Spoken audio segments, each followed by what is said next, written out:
नमस्कार साथीहरू, फागुनमा लगाएको आलु जेठमा खन्दैछु। यो चाहिँ अन्तिम खेत हो। असिनाले गर्दाखेरि यसको झ्याङहरू मारिसक्यो र यसरी घाँस बोलायो। आलु पनि राम्रो छैन यो साल र यसै प्रकारले त्यहाँसम्म चाहिँ गर्दैछु।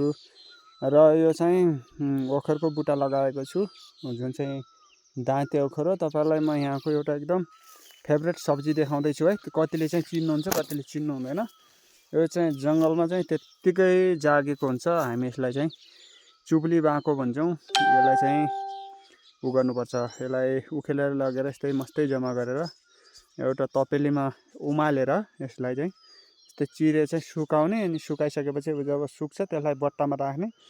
पछि जब यो आलु चाहिँ निस्किन्छ, हामी राखेका हुन्छौँ त्यो आलुसँग।